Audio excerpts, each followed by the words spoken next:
Lui, c'est Louis-San, le plus gros youtubeur qui fait des vidéos sur le Japon en France. Et aujourd'hui, on va tester son restaurant, le Café Maru, mais aussi tester le repas de luxe qu'il propose avec le chef Hirose Abe qui coûte plus de 250 €. Mais d'abord, Louis-San, c'est qui? Il est né le 9 mai 1996 à Neuilly-sur-Seine d'un père français et d'une mère japonaise. Mais du coup, il passe 11 mois par an en France à étudier à l'école et pendant un mois chaque année, il va au Japon pour aller encore à l'école. Il y apprend le japonais en plus des cours de japonais qu'il a déjà en France. Et oui, faut le dire, mais Louis est beaucoup plus actif par rapport aux autres enfants parce qu'il fait aussi du piano, violon, karaté, tennis, cours de japonais, cours de chinois, puis enfin cours de maths en japonais. Et justement, il va se rendre compte que les autres personnes n'avaient pas toutes ces activités là. Et malheureusement, ça va l'énerver de plus en plus jusqu'à se scarifier, car il n'arrivait pas à extérioriser sa frustration. Comme par exemple, où en première du lycée, il pète un câble et ne fasse pas son contrôle de maths, alors que normalement, il est très bon dans cette matière. Il va ramener cette sale note à sa mère et elle va fondre en larmes. Mais heureusement, en terminale, il a commencé à bosser mieux et ça a mieux réussi car il a pu faire une prépa avant de passer son diplôme d'ingénieur à Brest à IMT Atlantique. Vive la Bretagne!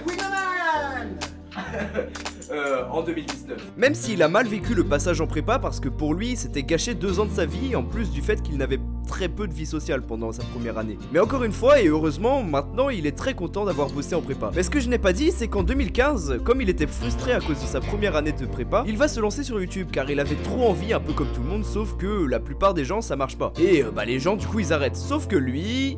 Ah bah non. Bah lui ça marche pas de fou, mais il persévère et au bout d'un an à faire des vidéos, il arrive aux 7000 abonnés.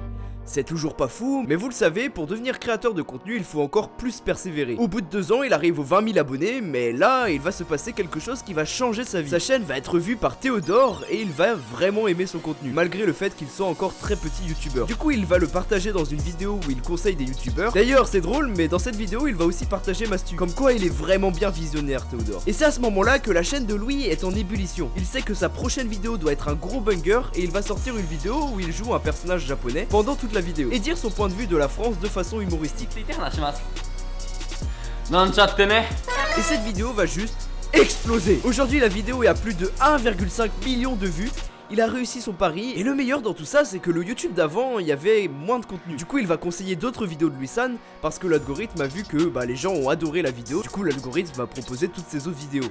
Et c'est comme ça qu'en à peine 3 semaines, il est passé de 20 000 abonnés à 80 000 abonnés. Il va tranquillement continuer les vidéos et il va même se permettre de se prendre un petit mois de vacances. Quelque chose qui est inimaginable avec le YouTube d'aujourd'hui. Il va finir ses vacances puis bientôt commencer son année de césure. Et c'est là qu'il se dit que ça serait cool de faire une vidéo sur l'école au Japon, sachant que personne l'a encore fait en France. Et qu'en plus il a l'expérience d'avoir été à l'école au Japon parce qu'il y allait un mois par an. Et avec cette vidéo, une deuxième détonation pour sa chaîne YouTube. La vidéo fait plus de 500 000 vues et grâce à ça il obtient ce qu'il voulait avoir depuis le début, les 100 000 abonnés. Sauf que ça va pas le rendre plus heureux que ça, car il venait juste de se rendre compte que ce n'était juste le tuto de YouTube qu'il venait de finir, et que maintenant il doit faire encore mieux. D'ailleurs une certaine Marie va voir cette vidéo, mais on va en parler plus tard. Il va continuer les vidéos et il va surtout être pris en stage chez Tev à Ici Japon en 2018.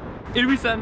Ce qui va d'ailleurs créer à l'arrache la chaîne Tev et Louis, parce que Tev se disait ouais c'est sûr qu'il y a un gars ou une meuf qui va faire du contenu super léger voire débile sur le Japon et ça va cartonner. Puis Louis-San qui lui dit bah mec viens on le fait. Puis plus tard il va rencontrer Marie Palot. Vous vous souvenez c'est celle qui a vu la vidéo sur l'école au Japon. Elle l'avait même partagé sur Twitter, ce qui va lui donner l'initiative de l'inviter pour le News Show sur J1 pour une interview. Parce que Marie c'est une franco-coréenne journaliste et animatrice télé française, principalement connue pour avoir présenté le News Show sur J1. Mais maintenant vous la connaissez sans doute parce qu'elle est chroniqueuse chez Popcorn sur Twitch. Mais du coup, Louis et Marie vont développer une forte amitié. Et c'est là que vient l'idée d'ouvrir un café-restaurant. Si votre carrière 2.0 s'arrête, quelle sera votre reconversion? Moi je pense que ce serait ouvrir un commerce, un café, un salon de thé. Vous verriez Marie au PMU comme ça en tant que serveuse? Pas un PMU, mais un petit truc joli dont je suis fière, où les gens seraient contents de venir, des gens qui me connaissent pas, et où je continuerai de garder du lien avec eux. Les deux ont une passion pour la gastronomie et la culture culinaire, et c'est là que le concept de fusionner la cuisine japonaise et coréenne est né, de cette envie de proposer une expérience culinaire riche et diversifiée. Après plus d'une année de réflexion, de recherche d'emplacement, de conception et de rénovation, de recrutement et d'ajustement,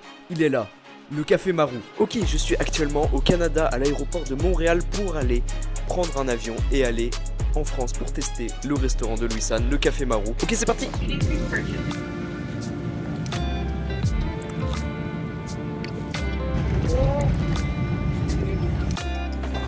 Ouais. Je suis trop trompé de métro. J'ai pris celui-là et en fait il fallait que je prenne celui-là, sauf que du coup maintenant il arrive dans longtemps, il arrive dans... Ah ça va, 11 minutes en fait, ça va. La rue du Café Marou là, bah j'arrive là, je viens de me réveiller il y a pas longtemps, là il est 14h. J'ai encore le décalage dans ma tête, j'ai le gros jet lag là, je suis fatigué. J'ai l'impression il est 6h du matin, c'est terrible. Mais ouais, on arrive, on est dans la rue là. Il est là. Let's go. Ok, à partir de maintenant, je vais passer en voix off parce que je voulais pas du tout déranger les autres clients. Et bon, je vous avoue, j'étais super nerveux en arrivant. Je suis un peu beaucoup timide, alors j'avais peur de rentrer et en plus monter à l'étage. C'était pas gagné parce que je savais pas si on avait le droit et du coup j'ai commandé quelque chose et j'ai attendu en bas. Alors, première étape, le croissant, il est à 5,50€ sur place et 5€ à emporter. Et c'est un peu cher, mais franchement, il vaut la peine. L'extérieur est croustillant, l'intérieur hyper moelleux et c'était super bon. Pour cette dégustation, j'ai goûté que ça du côté coréen parce que j'avais très faim et je voulais un repas parce que bah le côté coréen c'est beaucoup plus de snacks. Du coup j'ai pris la suggestion du chef, mais alors là, je savais pas trop où aller, du coup bah finalement je suis monté au mini bar à l'étage et grosse montée de stress, mais bon c'est bon j'y suis. J'ai attendu très peu de temps et on a commencé tout de suite avec une sorte de purée. C'était sympa et en plus j'aime bien quand il y a des morceaux. Ça donne une bonne texture et franchement c'est un truc que je préfère avec les morceaux parce que sans je suis quelqu'un qui n'aime pas du tout la purée et du coup c'est pas mal. Ensuite on a le poulet pané et waouh, juste incroyable. Avec la sauce c'est bon, mais perso je préfère sans. Plus simple mais tellement bon. Par contre aucune idée dans quel ordre il faut manger tout ça. Du coup je commence par le chaud et je garde le froid pour la fin, comme ça bah ça refroidit pas trop et comme je dois filmer bah ça prend du temps. Puis là le truc qui ressemble à un nem c'était froid, ça m'a un peu choqué au début. On dirait de la purée de pommes de terre. J'ai demandé et en fait c'est un beignet de purée de pommes de terre et franchement c'est pas mal du tout. Mais c'est meilleur avec la sauce blanche. C'est une petite sauce avec des morceaux, je pense qu'il y a du navet, des gingembre et peut-être de l'oignon mais je suis pas sûr. Bon maintenant les sushis. Alors les sushis c'est là où ça devient vraiment intéressant.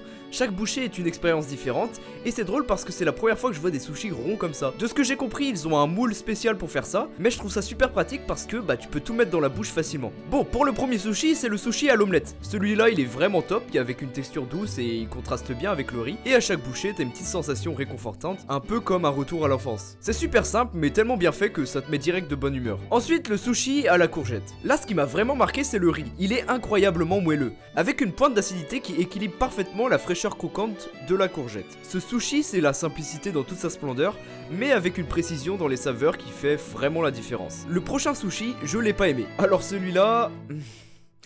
je pensais que c'était une omelette, mais en fait c'est du tofu frit. Et honnêtement le tofu c'est pas trop mon truc, c'est un peu fade, sans vraiment de personnalité. Je m'attendais à quelque chose de plus savoureux, mais du coup j'ai été déçu, mais c'est aussi parce que de base j'aime pas...